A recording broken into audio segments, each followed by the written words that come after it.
To say it's been an interesting week for Elite Dangerous would be an understatement. There's been a massive exploit in the game. Frontier have discussed their financials and they're in a very good position, and the player numbers just keep on growing.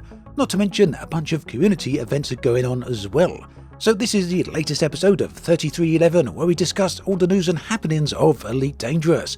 Let's start then with this exploit.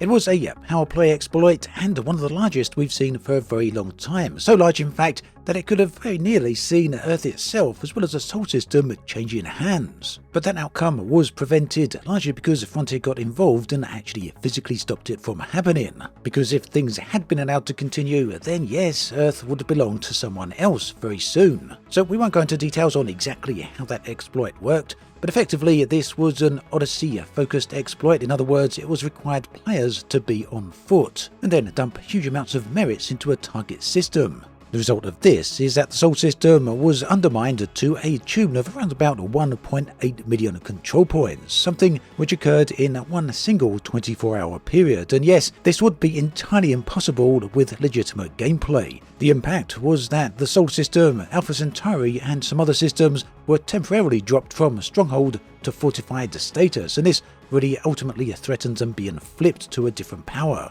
Now, Frontier did briefly address the situation, and they had the following to say. We've been closely monitoring the Powerplay situation in Sol and a number of other affected systems. We are aware of a recent increase in the undermining scores impacting the Powerplay status of those systems and have taken action to address the situation. To prevent further impact, we have temporarily disabled system score and merit gain from the on-foot transfer power data activity until a permanent fix is in place. On the next Thursday maintenance, we will return the systems to their appropriate state.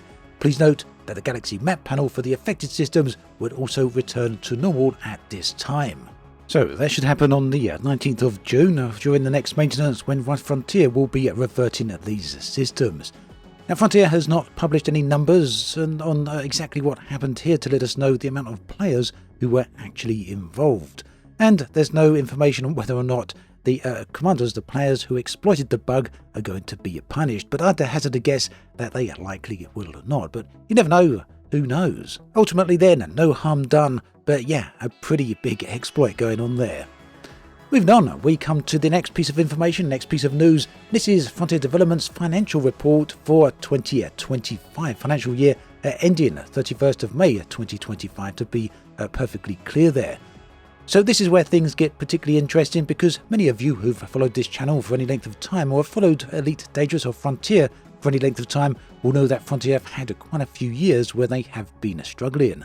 They've made quite a few changes over the past years, including, unfortunately and sadly, laying a few people off and reorganising the structure of their company, as well as changing their approach to the number and the type of titles, game titles, that they're going to be focusing on. All that appears to have paid off. Their total revenue for the financial year 25 is £90.6 million. That's a slight increase, a year-on-year change of around about 1.5%. So it looks as though things are stacking up quite nicely for Frontier, largely thanks to many of the changes they've made. They also confirmed that they have a cash on hand balance of £42.5 million. That's a lot of money sitting there on hand, and that's an increase of £13 million year on year. A pretty big increase. Now, it seems that Frontier are also pretty confident that the future of the company is pretty rosy at this point, and that's not just them making claims. They seem to be putting their money where their mouth is, because they're promising and dedicating to buy back £10 million worth of shares. And what that will do will reduce the amount of shares floating around in the ether and effectively make the existing shares higher valued. It also means that Frontier are pretty sure, if they're willing to invest that amount of their own money back into things, that the company is going into a positive direction. That said, it's very important to acknowledge and be aware that the share buyback is still subject to a vote, which I do believe is tentatively scheduled, or maybe officially scheduled, for the 27th of June. So, yep, the shareholders will need to vote on that as a part of an upcoming meeting. Now, the place where this is going to get particularly interesting for Elite Dangerous players is the part about the game itself. Frontier have said that revenue for Elite has grown by 76% year on year. That means that Elite Dangerous now counts for a significant part of the revenue that Frontier are generating every single year. And all thanks to their return to really dedicating some time and effort to Elite Dangerous as a whole. We've seen some brand new ships, which obviously are being sold for the first 3 months, and this has reignited quite a bit of interest in the game. More importantly, there's been some really nice updates over the past few years, or the past few months. We've seen the Trailblazers colonization update, but beyond that, there's also some pretty significant updates on the way as well. A massive one coming in the next few months over the summer called Vanguards, and then another big one coming towards the end of the year, which as yet has not been disclosed. We don't know exactly what that's going to be. Either way, this is all working in Elite Dangerous's favour and generating not only money, but moving on to the next piece of information, the next story here, significant growth in player numbers. Now, I won't focus on this too much because the numbers speak for themselves, and obviously this comes with the usual caveat that the only public numbers we have are from Steam charts, and this doesn't account for every single player because not everyone plays the game via Steam.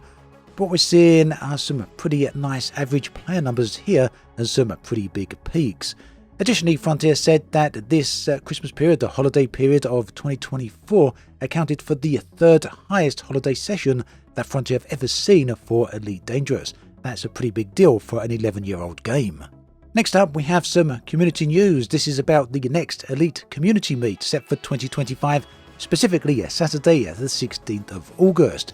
This is going to be taking place in the UK, in Coventry, at the Village Hotel.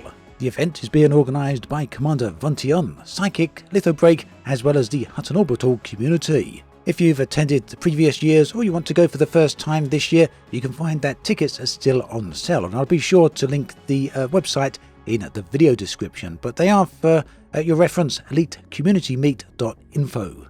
So that pretty much brings us up to date for all the news related to Elite Dangerous. Thanks for watching this video all the way through. Do take care, and I'll catch you next time.